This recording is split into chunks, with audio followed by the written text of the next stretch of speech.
This is the Let's Go Blues Minute brought to you by Puckdoku, the original hockey doku. Now here's your host, Jeff Ponder. First of all, I apologize for not posting a Let's Go Blues Minute in some time. Last week I had a long internet outage, and this week I have been ill. But we have a lot to talk about today, so let's get to it. Last night, the Blues defeated the Seattle Kraken by a touchdown, 7-2. Goaltender Jordan Binnington made 25 saves on 27 shots. The Blues chased one of the best statistical goalies in the league in Joey Daccord after he allowed 5 goals on 21 shots.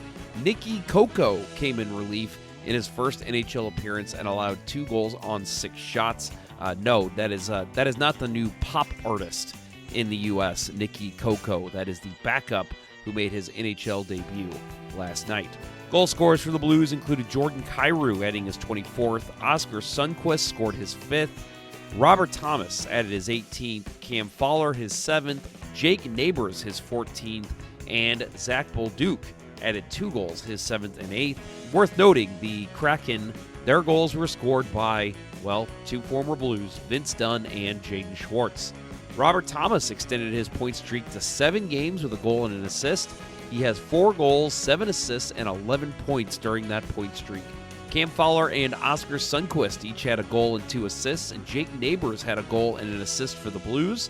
Neighbors ended a 10-game goal drought when he beat Coco from the right circle at 11:55 to make it 6-0.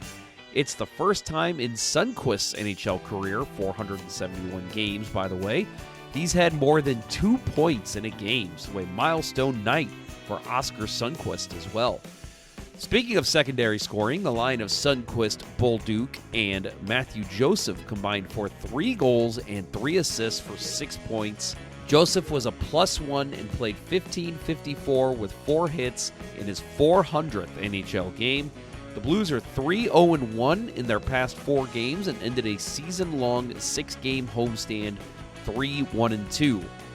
Binnington improved to 4-0-1 in his past 5 starts. He is now 17-19-4, which isn't ideal, but certainly improved from a month ago. One thing that the head coach, Jim Montgomery, said about this game, he said, quote, "I just like the way that every line looked the same on the ice. Checking-wise, but especially offensively, we played hard, offensive hockey, whereas if we didn't have a play to make, we went in and put it behind. We went to work on the forecheck. We were putting it in an area where someone was skating towards that area. I thought the defensemen did a great job in the first period of holding the ozone, hammering walls, having tight gaps, which allowed our forwards to get more offensive zone time, and I think it really paid off." I will say so, Coach. Well, let's get into some commentary of the day, and this is brought to you by our friends at Puckpedia as they provide some information into my commentary. So the Blues are still yet to win 3 games consecutively this season, which in itself is miraculous. They are still in the playoff discussion. This will be their 9th attempt at winning a 3rd game in a row, and this one feels different. They've been barnstorming since the Four Nations face-off break, going 2-0-1 and absolutely dominating last night. However, the Blues are likely to go to Joel Hofer tomorrow, as the franchise has made it apparent they run off a schedule for the starting goalie this season as opposed to who is playing better. It's typically been Binnington for 2 games, Hofer for 1 game. I mean, no disrespect to Hofer, who has been great since coming up to the NHL, but changing out your goalie every few games, even when your team is gelling, disrupts flow and consistency. I hope we see Binnington against the high-flying Capitals, who are 2nd in the NHL with a 38-12-8 record. They are the highest-scoring team with 212 goals in the NHL this season, being one of 2 teams who have scored over 200 goals. Who better to start than the guy who just stole the show a week ago in the Four Nations face-off and hasn't seemed to drop off since that time?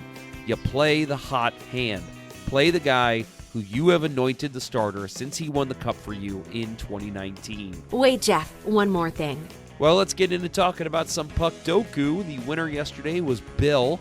He beat me by a score of 7-14. His best play came from Rito Berra. He is the under 500 game played career, as well as the Anaheim Ducks square. He played him at 0.2%. Fun fact about Berra, he was actually drafted by the Blues in the 4th round, 106th overall in 2006.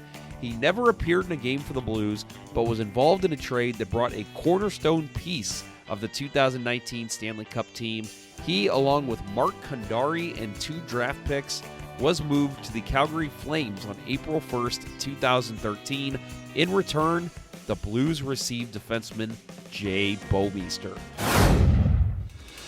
This was the Let's Go Blues Minute powered by Puckdoku. Remember to tune into Let's Go Blues Radio, the original St. Louis Blues hockey podcast and webcast. Available wherever you get your podcasts or on YouTube and Facebook. Until next time, hosers.